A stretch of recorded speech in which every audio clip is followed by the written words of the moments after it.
میں نے جو تلاوت قرآن کریم کی اس کی وجہ ایک یہ ہے کہ جب میں جلسے کے اندر آیا تو اس وقت بھی اشعار سنے، اس کے بعد بیان سنا، پھر اشعار سنے، میں قرآن کریم نہیں سن سکا تھا۔ امید ہے کہ قرآن کریم کی تلاوت کی گئی ہوگی۔ میں نے سوچا، اور پہلے ایسا ہوتا تھا اس قسم کے اجلاس میں جب جو چاہو کر لو، جو چاہو پڑھ لو، تو میں نے حصول برکت کے لیے بطور خاص قرآن کریم کی تلاوت کی ہے، اور انہی آیات کا انتخاب اس وجہ سے کیا ہے کہ اس کے اندر ایک آیت ہے یوفون بالنذر ویخافون یوما کان شرہ مستطیرا، کہ اللہ تعالیٰ اپنے نیک بندوں کے احوال بیان کرتے ہوئے نظر اور منت، جس کو منت بول دیتے ہیں، اس کے پورا کرنے والے کو بھی تعریف کے مقام میں ذکر کیا ہے۔ میں لمبی چوڑی بات کرنے کے ارادے میں نہیں ہوں، حضرت مولانا ہمارے امام صاحب موجود ہیں، ان کی انشاءاللہ مفصل گفتگو ہوگی۔ میں ان آیات کا ترجمہ کیے دیتا ہوں۔ اللہ تعالیٰ فرماتا ہے کہ جو نیک لوگ ہیں،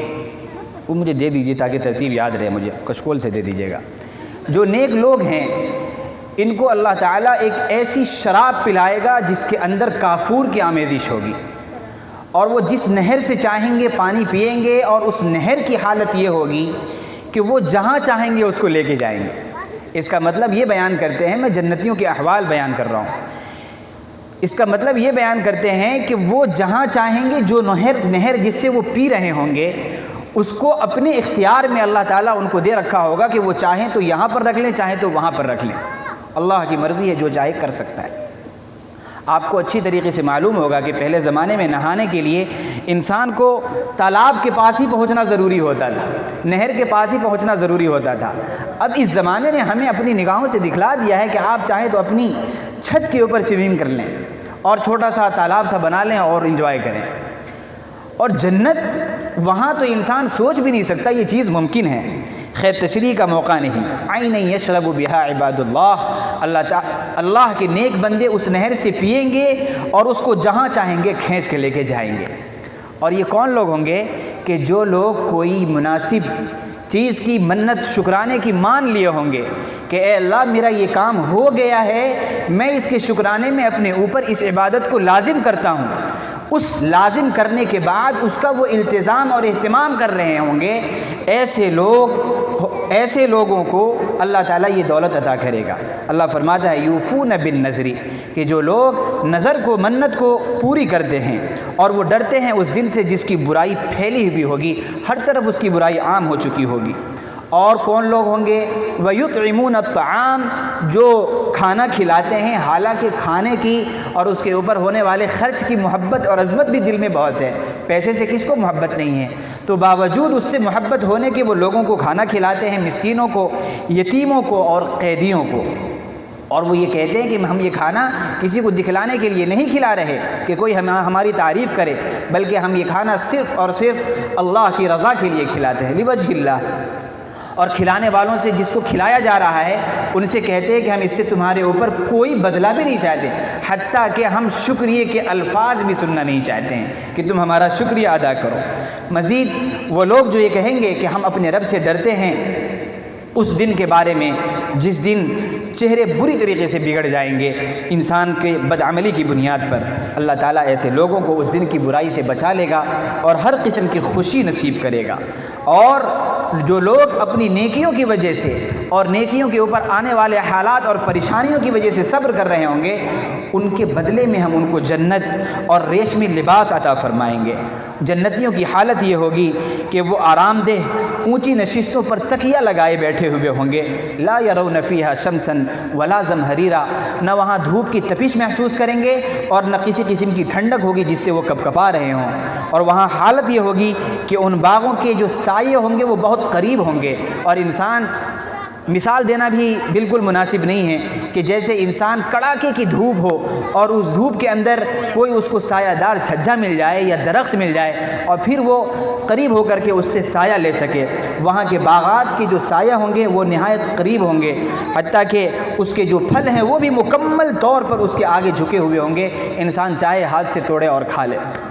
یہ جنتیوں کے حالات بیان کیے ہیں۔ مزید اللہ تعالیٰ کہتا ہے کہ ان کے سامنے چاندی کے برتن ہوں گے، اور وہ اکواب کانت قواریرا، اور پیالے ہوں گے گردش میں لائے جائیں گے جو شیشے کے ہوں گے، قواریر من فضہ،